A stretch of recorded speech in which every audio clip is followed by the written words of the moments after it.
Genam Astu Namo Sidam. Om Anubhadra Kertawiyastu Wiswata. Semoga pikiran yang baik datang dari segala penjuru. Om Swastiastu. Pertama-tama marilah kita panjatkan puji syukur kita ke hadapan Yang Widi, karena atas Astung Kertawaranugrahanya lah kita masih diberikan kesehatan tanpa kurang suatu apapun. Umat sedharma yang berbahagia, ada pepatah yang mengatakan tak kenal maka tak sayang. Maka dari itu izinkanlah saya untuk memperkenalkan nama saya Made Sri Ratna Putri, Program Studi Pendidikan Agama Hindu, Sekolah Tinggi Agama Hindu Lampung. Pada kesempatan yang bahagia ini, izinkan saya menyampaikan pesan Dharma yang berjudul Hukuman Meninggalkan Keyakinan dalam Agama Hindu. Mengapa tema ini sangat penting untuk disampaikan?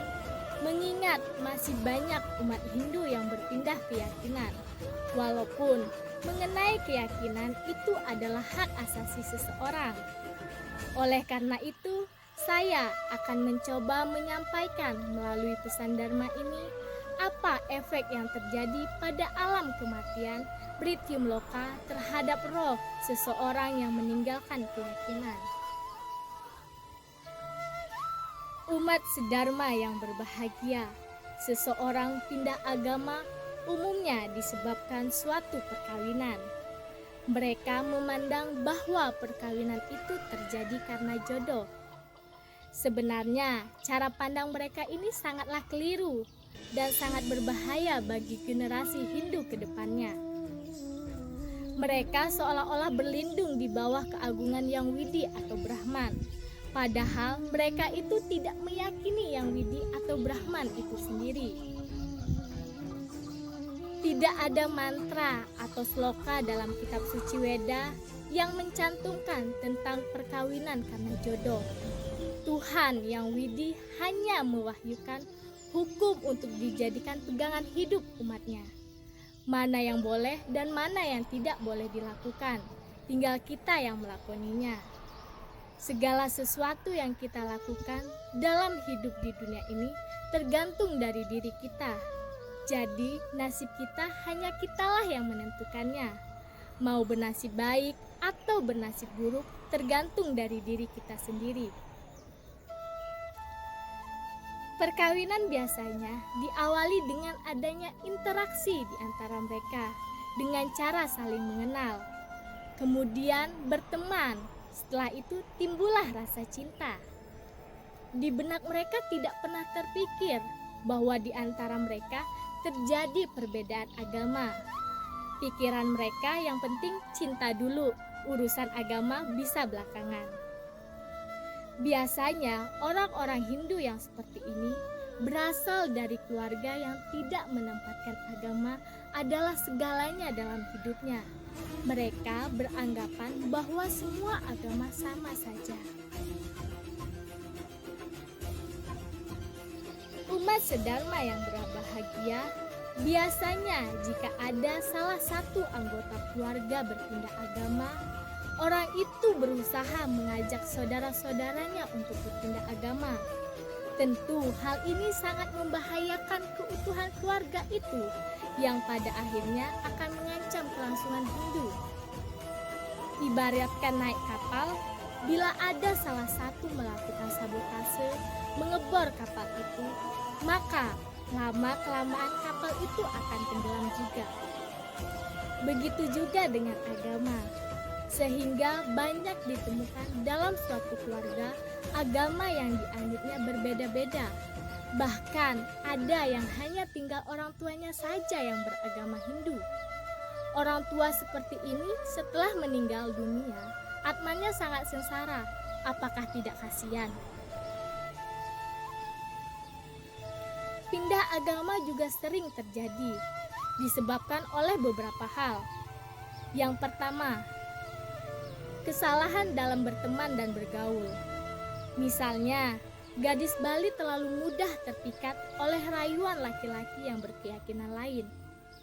Bahkan bukan hanya gadisnya saja, laki-lakinya pun sering terpikat rayuan wanita yang berkeyakinan lain. Diawali dari saling kenal, terus ke hubungan cinta, sehingga tidak memperdulikan perbedaan agama. Walaupun terkadang orang tua mereka berusaha keras untuk memisahkannya. Oleh karena itu, kita sebagai umat Hindu harus waspada. Bentengilah diri Anda dengan selalu bersadana dengan penuh disiplin. Yang kedua, orang tua kurang peduli terhadap anaknya. Orang tua tidak pernah memberikan arahan bahwa pindah agama itu dosanya tidak terampuni. Orang tua terlalu cuek terhadap anaknya dan terlalu memberikan kebebasan kepada anaknya tanpa memberikan arahan yang baik pada anaknya agar tidak berpindah agama. Yang ketiga, faktor ekonomi juga sering menjadi alasan seseorang untuk berpindah agama. Ekonomi yang kurang membuat mereka frustasi dan hal ini menjadikan sasaran umat lain karena orang Hindu yang tergolong miskin dengan diberikan sumbangan, janji hidup yang lebih enak, hidup yang lebih tenang, lebih sejahtera, lebih bahagia dan lebih damai, akhirnya mereka berpindah agama dengan harapan mampu mengubah nasib menjadi lebih baik. Perekonomiannya akan lebih baik dari yang sebelumnya. Yang keempat, kurangnya serada dan bakti dalam diri seseorang juga dapat memicu seseorang berpindah agama. Kurangnya kepercayaan dan keyakinan kepada Yang Widi atau Brahman, sehingga mereka dengan mudah terhasut oleh rayuan orang lain untuk berpindah agama. Oleh karena itu, kita harus selalu perkuat serada dan bakti kita kepada Yang Widi agar dapat selalu berjalan di jalan Dharma. Yang kelima, sistem adat yang tidak adil. Sistem adat yang memberikan tanggung jawab kepada kaum laki-laki menyebabkan kaum perempuan terpinggirkan. Mereka tidak mendapat hak waris dari harta gonogini dari orang tua mereka. Mereka juga tidak mendapatkan pendidikan yang sewajarnya, dan mereka juga tidak mendapatkan hak-hak lain setelah menikah. Padahal menurut agama, kedudukan wanita sangatlah terhormat di dalam suatu keluarga. Karena sistem adat inilah menyebabkan kebanyakan orang tua merelakan putrinya berpindah agama, mengikuti agama suaminya. Sistem adat seperti ini sudah tidak sesuai lagi dengan perkembangan zaman. Sudah seharusnya ditinggalkan dan dihilangkan dari sistem adat.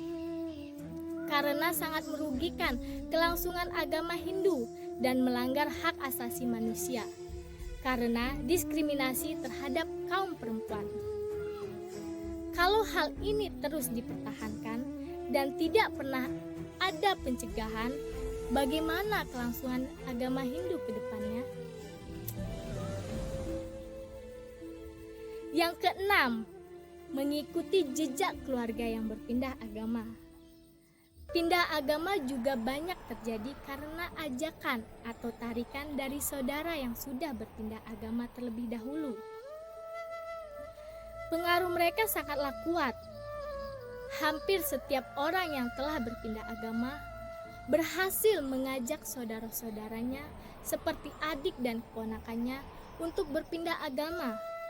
Mereka sangat perlu diwaspadai. Seperti halnya naik kapal, jika ada salah satu orang yang mengebor kapal itu, maka lama-kelamaan kapal itu akan tenggelam dan menyebabkan orang-orang ikut tenggelam. Artinya, bila ada satu orang berpindah agama, maka orang lain akan ikut juga berpindah agama. Apalagi mereka mempunyai keyakinan kalau bisa mengajak orang lain untuk ikut agamanya, maka sorga untuk menantinya. Umat sedharma yang berbahagia, hukum bagi orang yang meninggalkan keyakinannya, yaitu yang pertama, setelah ajal tiba, Atmanya tidak akan ketemu jalan menuju swarga atau alam rohani. Di dalam pustaka suci Bhagavad Gita Adhyaya 3 Sloka 35 tertulis, Shreya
lebih baik mengerjakan kewajiban sendiri, walaupun tidak sempurna, daripada dharmanya orang lain yang dilakukan dengan baik. Lebih baik mati dalam tugas kewajiban sendiri daripada tugasnya orang lain yang sangat berbahaya. Kita sebenarnya telah beragama Hindu sejak Atman roh jiwa kita diciptakan yang widih. Jangan sampai mengatakan kita beragama Hindu sejak kita lahir ke dunia ini. Sebenarnya kita mengalami reinkarnasi sudah berkali-kali, bahkan sampai ribuan kali. Berarti kita sudah berkali-kali melewati jalan menuju alam kematian ini saat setiap mati. Bila karma selama hidup di dunia ini sangat baik, maka kita dengan cepat ketemu jalan kematian yang lebih suci. Nah, sebaliknya, seseorang yang berpindah keyakinan, berarti orang ini membuat jalan baru. Membuat jalan baru tidaklah mudah dan tidak bisa cepat, karena harus menunggu karma baru. Keburu mati, akhirnya tidak punya jalan suci di alam kematian. Akhirnya dia berada pada alam kegelapan. Sangat mengerikan, bukan? Yang kedua, tidak akan pernah mencapai kebahagiaan, kesempurnaan dan tujuan tertinggi moksa. Kata-kata ini sudah tersurat di dalam kitab suci Weda, Bhagavad Gita, Adhyaya 16, Sloka 23. Ya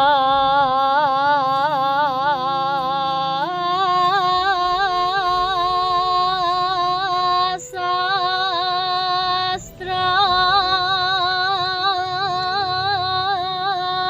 widih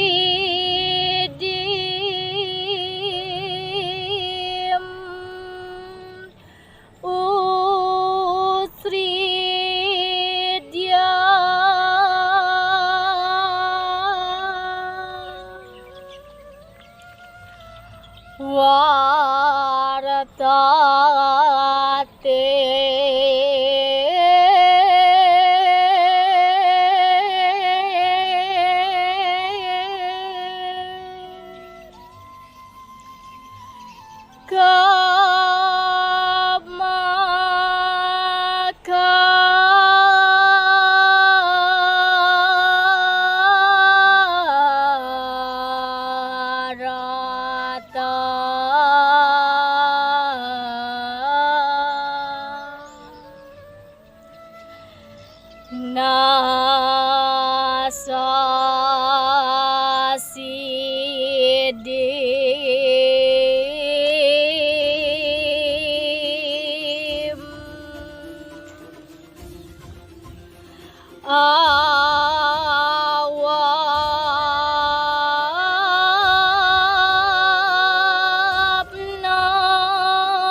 Ia yang meninggalkan ajaran-ajaran kitab suci Weda ada di bawah pengaruh kama, nafsu, tidak akan mencapai kesempurnaan, kebahagiaan dan tujuan tertinggi, moksa.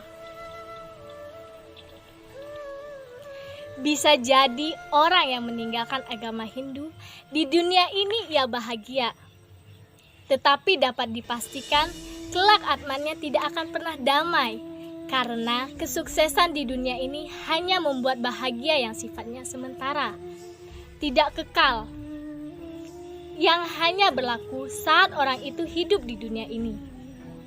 Tetapi yang bersifat kekal adalah kedamaian yang diperoleh melalui agama dan spiritual.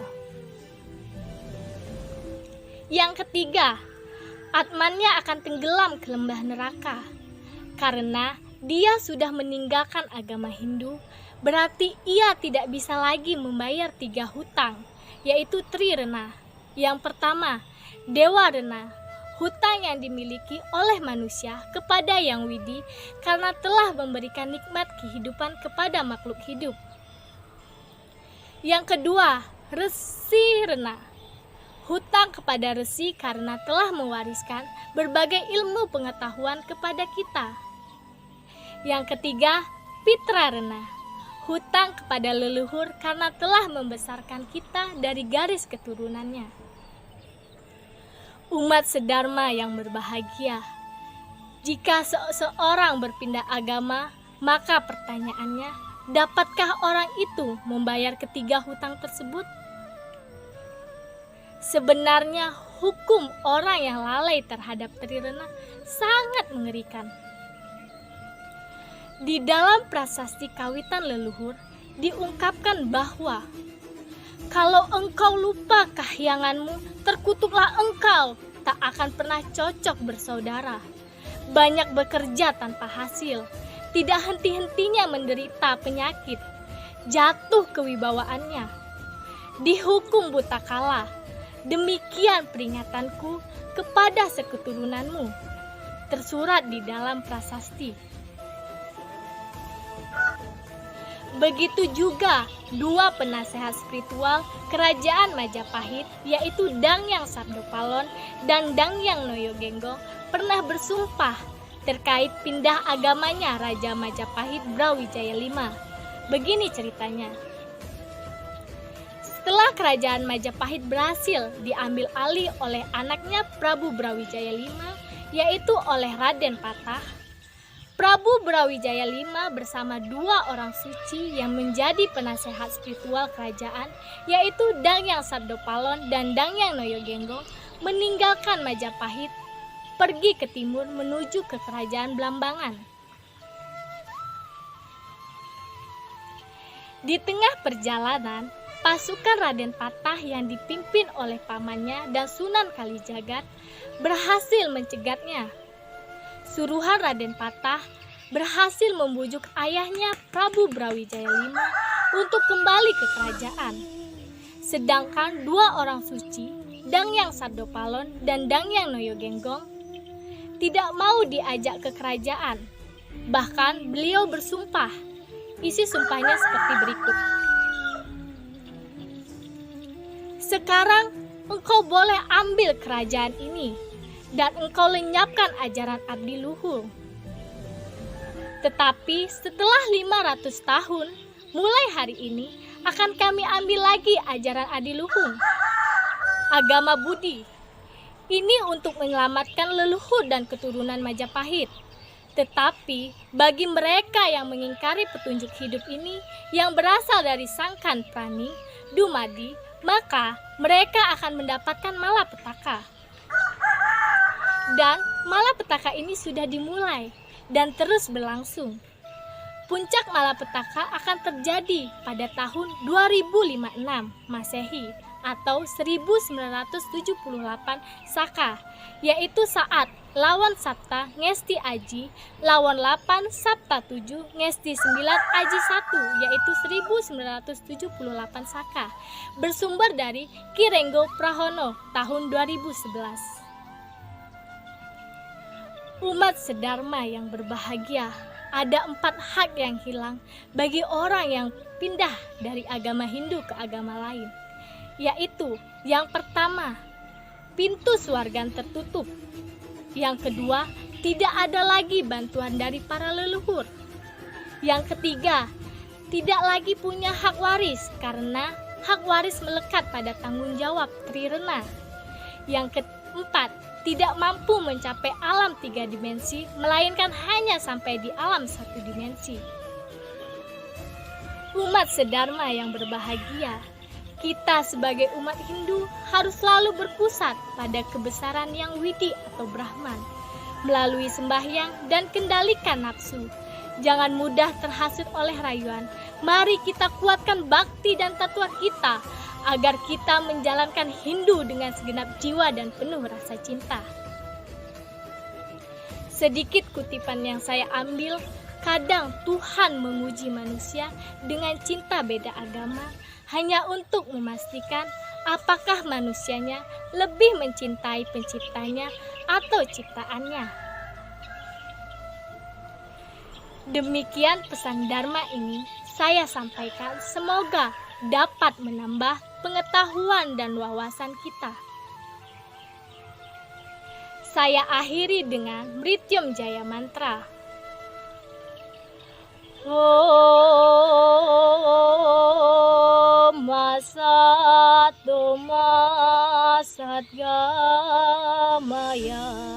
Tamasyoma Jyotirgamaya Mrityormam Mrityam Gamaya Samasta Loka Sukino Bhavantu Samasta Loka Sukino Bhavantu Samasta Loka Sukino Bhavantu. Om Santi Santi Santi Om